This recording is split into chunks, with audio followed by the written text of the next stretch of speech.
Hi guys, my name is Naginder. Today we'll be discuss class 12th matrices exercise 3.2 question number 19।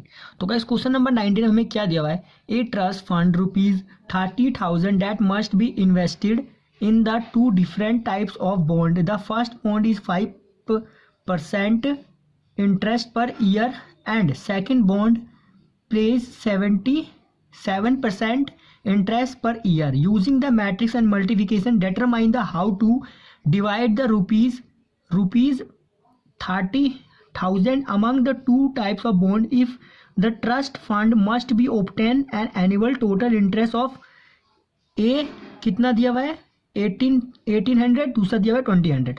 अब question में क्या कह रहा है गाइस? क्वेश्चन में कह रहा है कि एक फंड में आप 30,000 रुपीज़ है। 30,000 रुपीज़ को दो बॉन्ड में बांटा गया है। पहले बॉन्ड जो है हमारा वो क्या होगा, एक्स में एक्स 30 रुपीज़ में से किसी बंदे को एक्स रुपये दिया होगा, तो दूसरे बंदे को कितना दिया होगा? दूसरे बंदे को दिया होगा 30,000 माइनस एक्स रुपये दिया होगा। ठीक है, पहले बंदे को अगर एक्स दिया होगा 30,000 में से, तो दूसरे बंदे को 30,000 माइनस एक्स दिया होगा। अब बोला है उसके बाद अगर फर्स्ट पर्सन का 50% इंटरेस्ट लगता है, ठीक है, और सेकंड का 7%, ठीक है, उसका वो कितना लगा रहा है? 5% इंटरेस्ट लगा रहा है। ठीक है गाइज, 5%, और इसका कितना लगा रहा है? इसका लगा रहा है 7%।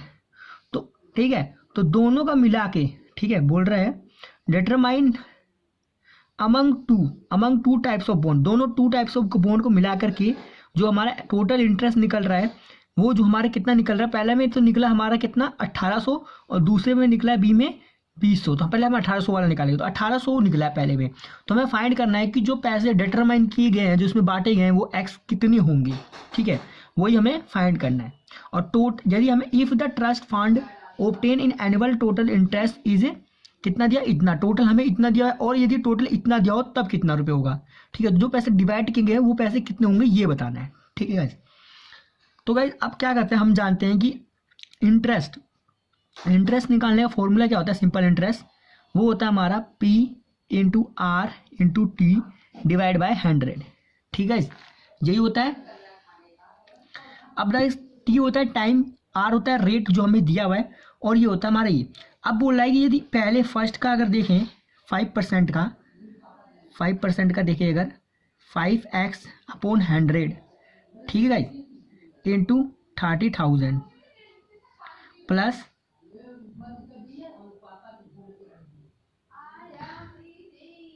और क्या हुआ है 30,000 एक्स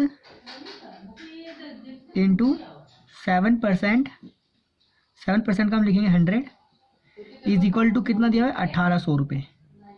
ठीक है, तो हमें एक्स की वैल्यू फाइंड करनी है, तो इस तरीके से आप क्या करेंगे, सॉल्व कर लेंगे क्वेश्चन को। तो गाइज यही होगा, लेकिन सॉरी गाइज ये गड़बड़ है, यहाँ पे जो होगा 30,000 नहीं होगा।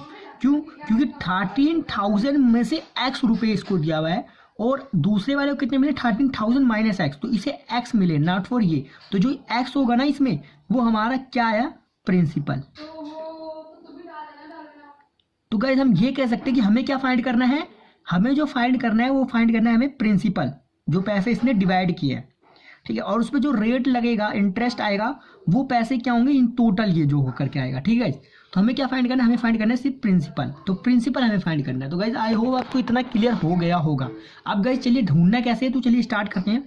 तो हम सिंपली जो हमें दिया हुआ है 5x और 100, अगर एलसीएम लेंगे गाइज तो हमारे पास यहाँ बचेगा x 5x plus 13,000 minus x into 7, और गाइज ये 100 का एलसीएम लेंगे गाइज अगर 100 का, तो गाइज हमारा आएगा टोटल नीचे, पूरे के नीचे आ जाएगा 100, और 100 इधर जाकर मल्टीप्लाई हो जाएगा। तो गाइज कितना आ जाएगा, यहाँ पे मल्टीप्लाई करते हैं, 2 जीरो और लगा देंगे तो हमारा हो जाएगी 180,000 हो जाएगा। ठीक है, आप क्या करेंगे, अब जब इसको मल्टीप्लाई कर देंगे तो गाइज हमारे पास कितना आ जाएगा, सॉरी गाइज यहाँ पे एक एक्स है, तो यहाँ पे होता है एक्स, ठीक है, 5x हो गया हमारे पास, प्लस इसको मल्टीप्लाई करेंगे 7 7 4 21 210,000, ठीक है, into 7x is equal to 18,000 कुछ हो जाएगा। ठीक है, अब गाइस इसको इसमें से माइनस कर रहे हैं, हमारे पास कितना बचा है यहाँ पे, माइनस का 5 में से 7 गया तो गाइस कितना बचेगा, माइनस का 2x, ठीक है। और गाइस ये उधर जाके माइनस हो जाएगा, ठीक है गाइस, ये उधर जाके माइनस हो जाएगा, तो गाइस हमारे पास कितना आएगा, हमारे पास आएगा 80,000 माइनस 21,000, ठीक है। तो इसमें से हम ध्यान से देखेंगे, ये पूरा जीरो कॉमन ले लेंगे, ये पूरा जीरो कॉमन लेंगे, तो हम इसमें से माइनस करेंगे, 21 में से 18 माइनस कर देंगे, ठीक है। तो हमारे पास देखेंगे 21 माइनस साइन किसके पास है, बड़े वाले के पास है 21 के पास, तो माइनस का आएगा, ठीक है, माइनस का 2x आएगा। और यहाँ पे हमारा कितना आएगा, अगर हमारे पास 20 में से 18 गया तो बचेगा 2 और उसमें जोड़ दिया 1 तो बचेगा 3, ठीक है। एक बार करके देख लेते हैं, इसको दे दिया हमारा 11 हो गया, 10 में से 8 गया तो कितना बचा हमारा, 10 में से 8 ये गया, बचा 0 बच गया यार, तो 10 में से 8 गया तो बचा 2 और 3, तो हमारे पास होता 3। और गाइस हमने ये पूरा जीरो कॉमन ले लिया था इसमें से, 1 2 3 4, 1 2 3, यहाँ पे होगा 1 2 3, 1 0 और होगा, ठीक है। ये पूरा 4 0, ये पूरा 4 0 कॉमन ले लिया था, हमें बचा, ठीक है, इतना बच गया हमारे पास 3, इसमें से माइनस कर दिया, बाकी अगर मल्टीप्लाई कर दिया तो कितना आ गया हमारे पास 30,000 आ गया, ठीक है गाइस, 30,000 आ गया। और गाइस इसको माइनस से माइनस कैंसिल आउट कर देंगे, और इससे ये कैंसिल आउट होता है, हमारे पास कितना आया, जो x कितना है हमारे पास आया 15,000। तो x जो एक बंदे को उसने दिया, ये आ गया 15,000, ठीक है।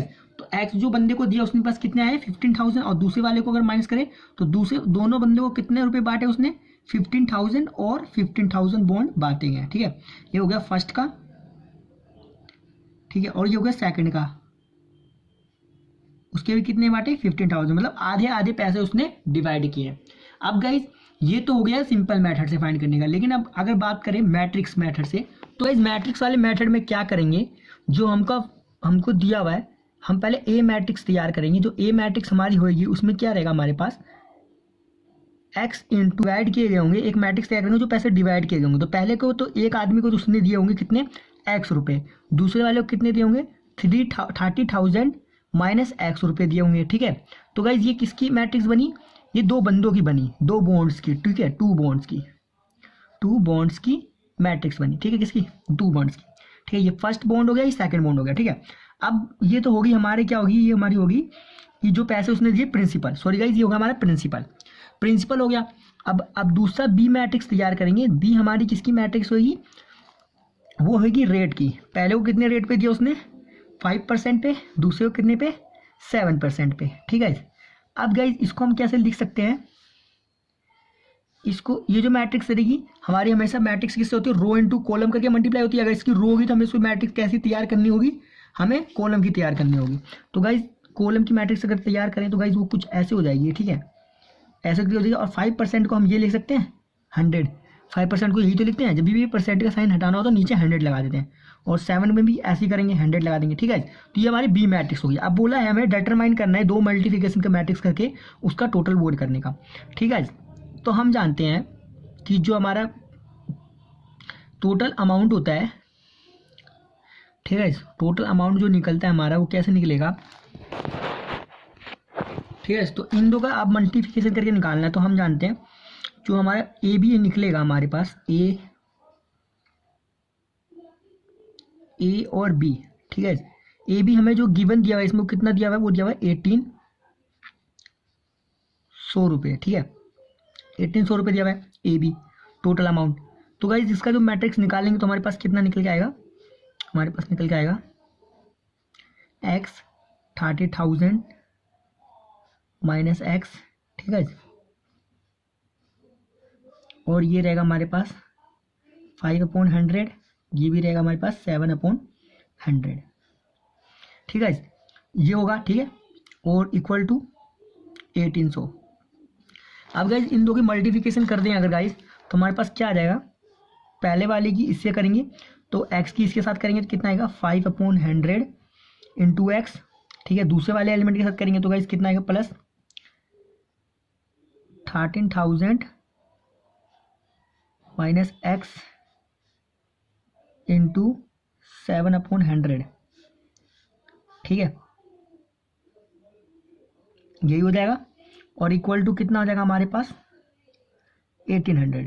अब गाइस यहाँ पे जब एलसीएम लेंगे, कॉमन ले लेंगे और उसको इधर मल्टीप्लाई कर देंगे तो हमारे पास कितना आ जाएगा 5x minus 7x is equal to 18 minus 21, क्योंकि ये इससे मल्टीप्लाई हो जाएगा और यहाँ बचेगा कितना हमारा इंटू में इतना। और गाइस इसे सोल्व करके फाइनली जो आंसर आएगा हमारे पास कितना आएगा 15,000। ठीक है, तो इसमें यही करना था। अब गाइस सेकंड केस में क्या करना था,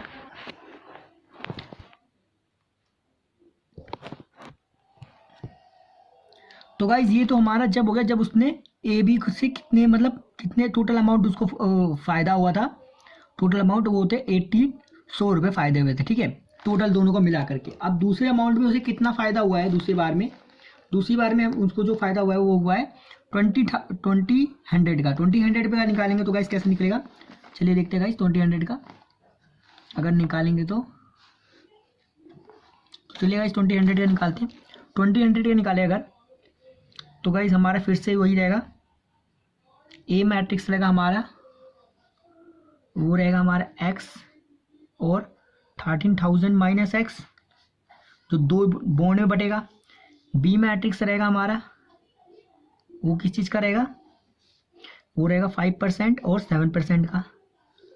और ए बी जो रहेगा हमारे पास, ए बी इन दोनों का मल्टीप्लिकेशन वो हमारे पास कितना दिया है 20 ठीक है। अब गाइस हम जानते हैं कि सिंपल सा कि हमारा जो इंटरेस्ट निकलता है वो कैसे निकलता है, एक ईयर का वो होता है P into R into T upon 100। ये हो गया एक बंदे का। अगर मुझे दो बंदों को चाहिए तो मैं क्या लिखूंगा P into R into T plus 100 plus P into R into T, क्योंकि यहाँ पे कितने दो बंदे हैं। ठीक है, तो ये मैट्रिक्स से मेथड से कैसे निकालना है, मैट्रिक्स मेथड से बस इन दो को मल्टीप्लाई करना है और उसकी इक्वेट कर देना है। इन दो का मल्टीप्लिकेशन क्या होगा हमारे पास, ए बी का मल्टीप्लिकेशन लिख देंगे गाइस तो हमारे पास आ जाएगा हम जानते हैं कि मैट्रिक्स से मल्टीप्लाई रो इनटू कॉलम होती है, तो फर्स्ट वाली की रो लिखेंगे। ठीक है, 30,000 माइनस एक्स, दूसरे वाले कॉलम लिखेंगे। ठीक है, यही होगा 5% का 100, 7% का 100 इज इक्वल टू कितना आ जाएगा हमारा गाइस 20 ठीक है, यही आएगा ना हमारा। अब गाइस ध्यान से देखेंगे, अब फर्स्ट वाली की अगर मल्टीप्लाई करूं मैं अगर इस वाले से तो इसके साथ होगी तो मेरे पास कितनी आ जाएगी गाइस, मेरे पास आ जाएगी 5x upon 100 plus 7x upon 100। ठीक है, 7x क्यों होगा यहाँ पे, इससे ये वाला इससे मल्टीप्लाई होगा एलिमेंट और ये वाला किससे होगा, इससे होगा। ठीक है गाइस, तो ये वाला जब इससे होगा तो हमारे पास क्या आएगा, हमारे पास आएगा 30,000 minus X is equal to कितना था हमारा 20। ठीक है, अब बस अब यहाँ से वैल्यू को फाइंड कर लो, ये इधर जाके मल्टीप्लाई हो जाएगा और ये जब इधर मल्टीप्लाई हो जाएगा हमारे पास यहाँ पे क्या बचेगा गाइस, यहाँ बचेगा 5x plus 21,000 minus 7x is equal to 20। ठीक है, और ये वाला 100 जो होगा एलसीएम ले लेंगे गाइस, तो यहाँ पे आगे या फिर कॉमन ले लेंगे 100 को। ठीक है, इस पूरे के बाहर 100 को कॉमन लेंगे और यहाँ पे जाकर मल्टीप्लाई हो जाएगा तो गाइस कितना हो जाएगा 2 जीरो लगा देंगे यहाँ पे बस। ठीक है, अब गाइस ये जो 21 100 माइनस हो जाएगा 20 में से तो कितना बचेगा गाइस हमारे पास,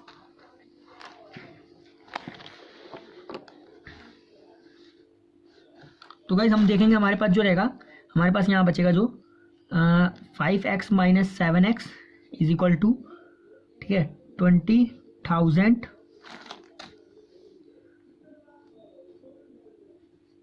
ठीक है 200,000 हो जाएगा। ठीक है गाइस, 200,000 हो जाएगा, जीरो टाइम माइनस 21,000। ठीक है, अब देखेंगे तो कितना हो जाएगा हमारे पास, ये अगर माइनस करेंगे तो गाइस हमारे पास यहाँ पे बचेगा माइनस का 2x और यहाँ बचेगा, अगर हम माइनस कॉमन इसमें से जीरो कॉमन ले ले 1 2 3 4 1 2 3 4 तो यहाँ हो जाएगा 20 माइनस 21 1 2 3 4। ठीक है, यहाँ से जीरो कॉमन ले लेंगे गाइस तो कितना हो जाएगा हमारे पास 1 2 3 4 4 जीरो मैंने कॉमन ले लिए, 4 इसके 4 और इसके 4 तो ये हो जाएगा। और माइनस करेंगे तो गाइस हम जानते हैं कि 21 20 से बड़ा है तो हमारा कितना बचेगा 1। ठीक है, इंटू में कितना रहेगा 1000, 10,000, ठीक है, यही था हमारे पास 10,000। 1 2 3 4, 4 जीरो हमने कॉमन लिया इसमें से, लेकिन आप 5 लिख दिया, ठीक है। अब कितना बचा माइनस का 2x, तो यार यहाँ पे भी क्या आएगा माइनस का आएगा, क्यों, क्योंकि 21 बड़ा है, तो माइनस से माइनस कैंसिल आउट, और x से काटेंगे अगर इसको 5 2 जा 10, 2 5 जा 10, तो 5,000, ठीक है। तो 5,000 जो थे रुपए दोनों में बांटे गए हैं, तो फर्स्ट को तो 5,000 दिए थे, सेकंड वाले को कितने दिए होंगे 30,000 माइनस 50,100, वाइज माइनस करेंगे, 2 जीरो इसमें से कॉमन ले लेंगे, अगर कॉमन ले लें इसमें से जीरो, तो हमारे पास कितना बचा 30 माइनस 5 इंटू 1000, कितना बचा है 15,000, तो एक को उसने 15,000 दिए थे, ठीक है, दूसरे वाले को कितने दिए उसने, माइनस कर देंगे तो ये हो जाएगा 25, सॉरी गाइस, एक को उसने 25,000 दिए हुए थे और दूसरे को कितने दिए हैं 50,000, 5,000 दिए और दूसरे को 25,000, ठीक है, तो ये अमाउंट उसने दोनों में बांटा है। क्वेश्चन नंबर 20 में हमें क्या दिया, क्वेश्चन नंबर 20 में दिया हुआ है the book shops of a particular school has a 20 dozen chemistry books, 10 dozen chemistry book, ठीक है, 10 डजन केमिस्ट्री बुक है।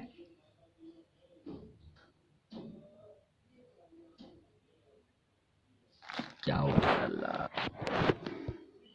तो गाइस देख सकते हैं क्वेश्चन नंबर 20 में हमें दिया हुआ है the book shops of a particular school has a 10 dozen chemistry books and 8 dozen physics books and 10 dozen is a economics books and their selling price is 80 rupees and 60 rupees and 40 rupees each the respectively and find the total amount of book shop will be received from the selling all the books using the matrix algebra। जब सारी books को उसने बेच दी तो total amount उसको क्या profit हुआ वो हमें फाइंड करना है। तो हम देख सकते हैं गाइस केमिस्ट्री की हमारे पास कितनी है 10 डजन, तो हम लिखेंगे 10 डजन। फिजिक्स की हमारे पास कितनी है केमिस्ट्री फिजिक्स की 8 डजन, तो हम लिखेंगे 8 डजन, ठीक है। उसके बाद हमको दिए इकोनॉमिक्स की दी हुई है, ठीक है। इकोनॉमिक्स की कितनी दी हुई है हमको, इकोनॉमिक्स की हमें दी हुई है 10 डजन, ठीक है। और इनके जो प्राइस है इधर लिखते हैं प्राइस, इनके जो प्राइस है वो कितने होंगे, फर्स्ट बुक के जो है हमारे पास देख सकते हैं केमिस्ट्री की वो है 80 रुपीज़, फिर है 60 रुपीज़ एंड फिर 40 रुपीज़, यही है। अब गाइस हम जानते हैं डजन की जगह, डजन क्या होता है हमारा, एक डजन में कितना होता है, एक डजन हमारा होता है 12, ठीक है, एक डजन 12 होता है। तो हमारे पास जो ये होगी बुक्स वो हमारे पास कितनी निकल के आ जाएगी, हमारे पास पहले निकल के आ जाए 20 इंटू 10 इंटू 12, ठीक है। 20 डजन मतलब 20 डजन है, समझ रहे ना, एक में कितनी होती है 12 एक डजन में, तो हम इसको किससे मल्टीप्लाई करेंगे, डजन यहाँ पे लगाओ तो हम इससे 12 से मल्टीप्लाई करेंगे, ठीक है, प्लस 8 डजन 12 से मल्टीप्लाई करेंगे, फिर प्लस 10 डजन किससे मल्टीप्लाई करेंगे, 12 से, ठीक है। तो ये तो हो गया हमारे पास टोटल बुक्स इतनी है। अब बोला टोटल अमाउंट के लिए क्या करना होगा, इनको भी इसी से मल्टीप्लाई करोगे जितने रुपए मिलेंगे, मतलब इसको टोटल बुक के एक टोटल केमिस्ट्री के कितने रुपीज़ हो जाएंगे हमारे पास, अगर देखिए तो 10 इंटू 12 इंटू कितने हो जाएंगे 80, ठीक है। इस तरह से plus 8 into 12 into 60 plus 10 into 12 into 40। तो गाइस बस इनको मल्टीप्लाई कीजिए और जो आंसर होगा हमारा इनको सॉल्व करिए वही हमारा आंसर होगा, ठीक है गाइस। तो बस हमें क्या करना है इसमें क्वेश्चन में, इस क्वेश्चन में लेकिन हमें इसे सॉल्व करने के लिए किसका यूज़ करना है, मैट्रिक्स के मेथड का यूज़ करना है। तो मैट्रिक्स का मेथड यूज़ करेंगे तो गाइस कैसे लिखेंगे, तो गाइस मैट्रिक्स के मेथड के लिए सॉल्व करेंगे तो कैसे सॉल्व करेंगे, सबसे पहले एक मैट्रिक्स बनाएंगे, हमारी किसकी होगी ये मैट्रिक्स होगी हमारी रो की, ठीक है, ए मैट्रिक्स होगी, ठीक है। अब हम जानते हैं उसमें 12 डजन लग रहा था और एक डजन में कितना होता है 12 होता है, ठीक है। तो 12 सारे एलिमेंट से मल्टीप्लाई होंगे। अब इसके अंदर जो नंबर ऑफ एलिमेंट होगा कितने होंगे, 3 एलिमेंट होंगे, ठीक है। 3 एलिमेंट कैसे होंगे, पहला एलिमेंट जो होगा 10 का होगा, ठीक है, दूसरा 20 का, फिर 10 का, क्योंकि हमारी जो केमिस्ट्री की वो 10 है, फिर फिजिक्स की 20 है, फिर कितनी है 10 है, ये है। सॉरी गाइस यहाँ मिस्टेक हुई है, यहाँ पे होगा 8, ठीक है, यहाँ पे 8 होगा। तो हम देख सकते हैं यहाँ पे 8 होगा। तो जो हमारे पास जो केमिस्ट्री की वो 10 डजन है, फिजिक्स की कितनी है 8, फिर इकोनॉमिक्स की 10 है, और वो कितनी है, डजन है, तो हम 12 से मल्टीप्लाई करेंगे, ठीक है। ये हो गया हमारे पास ए मैट्रिक्स। अब बी मैट्रिक्स अगर निकाले तो बी हमारी क्या निकलेगी, कितने सेलिंग प्राइस है उसकी, पहले वाले की देखें तो 80 60 40, तो गाइज 80 60 40, ठीक है। तो ये हो गई हमारी केमिस्ट्री, ठीक है, और ये हो गया हमारे फिजिक्स, और ये हो गया हमारे पास इकोनॉमिक्स, ठीक है, इकोनॉमिक्स की है। तो गाइज इकोनॉमिक्स से कितने रुपीज़ दे रहा है वो, 80 रुपीज़, और एक बुक के कितने दे रहा है, इतने दे रहा है, ठीक है। एक और फिजिक्स के एक बुक के कितने दे रहा है, इतने दे रहा है, और इकोनॉमिक्स के कितने बुक के दे रहा है, एक बुक के 40 रुपये दे रहा है, ठीक है। अब गाइज बोल रहा है टोटल, अगर मान लीजिए 15 इतने इतने बुक, 10 डजन बुक्स है, ठीक है, तो उसके कितने रुपए देगा, तो इन दो को मल्टीप्लाई करके सॉल्व करना हो। तो भाई मैट्रिक्स से मेथड से कैसे सॉल्व करना है, बस हमें यही बताना है। तो मैट्रिक्स में हमें क्या करना है, बस इसमें हमें जो करना है, जो वो होगा हमारे पास यहाँ पे 12 लग जाएगा। तो हमारे पास जो आंसर होगा इसका वो निकलेगा हमारे पास 12A इंटू बी, ठीक है, यही हो जाएगा। तो हम इसको यूँ कर सकते हैं 38 10, ठीक है, इसे यूँ करके 80 60 और 40। तो गाइज पहले हम जो होगा यहाँ पे 12 होगा, और पहले इसको अंडर सारे को मल्टीप्लाई कर देंगे। तो गाइज हमारे पास जो आंसर आएगा वो क्या निकल के आएगा, वो हमारे पास निकल के आएगा 1200,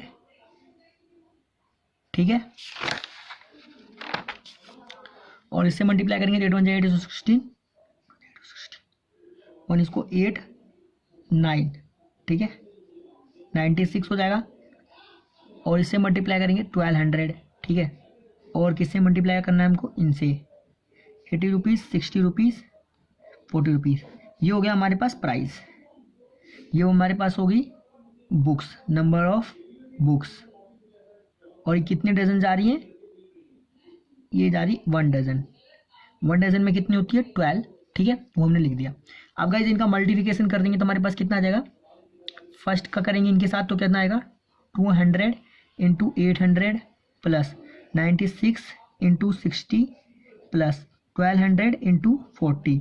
अब गाइज टोटल अमाउंट जो निकल के आया हमारे पास वो कितना निकल के आएगा, वो निकल के आएगा हमारे पास 8 1 8 16, 1 इसको 8 96, ठीक है, 2 जीरो लगा दिया, प्लस 6 6 जा 36, 3 9 6 जा 54, 54 में इधर 5700, प्लस इसको मल्टीप्लाई किया 4 1 4 4 जाए 8 और 4 2 जीरो, ठीक है।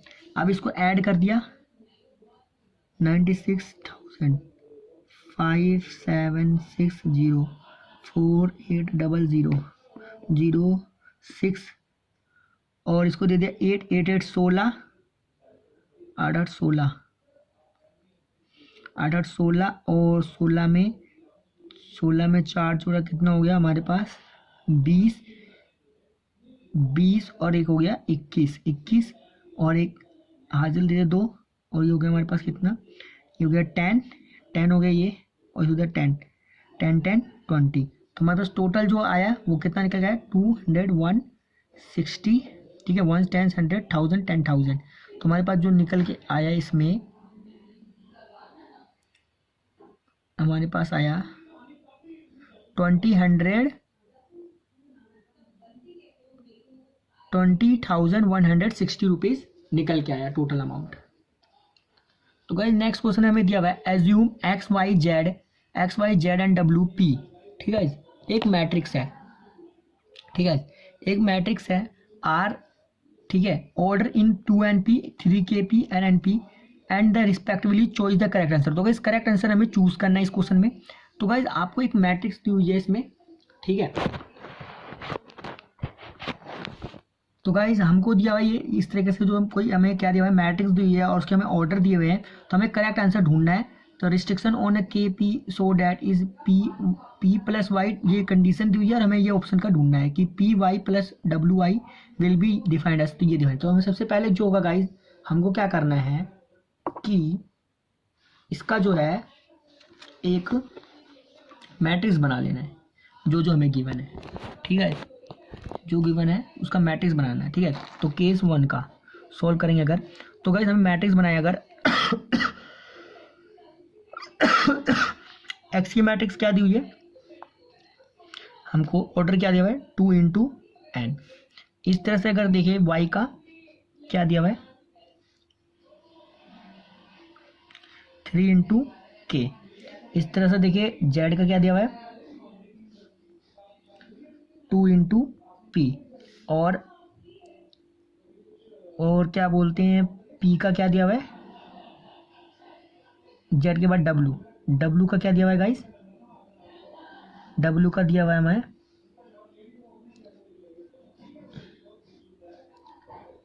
N into 3। डब्लू के बाद एक और है पी है, पी का क्या दिया हुआ है गाइस, पी का ऑर्डर दिया हुआ है,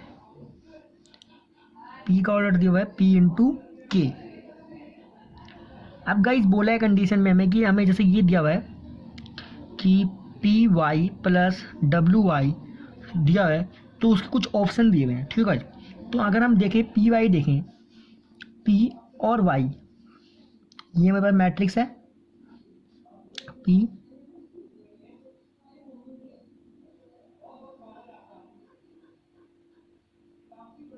पी वाई, ठीक है, ये और ये मैट्रिक्स है, ठीक है। पी वाई इसके ऑर्डर क्या है हमारे पास पी के पी के ऑर्डर क्या है हमारे पास पी इंटू के, ठीक है। और वाई के ऑर्डर क्या है हमारे पास 3 इंटू के, ठीक है। ये रहा वाई और ये रहा पी। अब बोला ऐड डब्लू, डब्लू के ऑर्डर क्या है हमारे पास गाइस, डब्लू के देखें एन इंटू 3। और दूसरा क्या है हमारे पास वाई, वाई का ऑर्डर हमारे पास क्या थे, वाई वाला हमारे पास क्या था 3 इंटू के, ठीक है। अब गाइस बोला है हम मैट्रिक्स में कि इस तरीके से कंडीशन दी हुई है और उसके हमें कुछ ऑप्शन दिए हुए हैं, ठीक है। तो अगर हम इनको सिर्फ सॉल्व करें तो क्या आएगा, यदि गाइस हम देखें इन दो की अगर मल्टीप्लाई करेंगे अगर इनको, तो हम ध्यान रखेंगे कि जब भी हम इसकी मल्टीप्लाई करते हैं इसमें रो इंटू कॉलम्स की, ठीक है, रो इंटू कॉलम्स, इसकी रो हो जाएगी पी, इसकी हो जाएगी कॉलम, ठीक है। तो हम ये ध्यान देखेंगे कि इसमें जो के होगा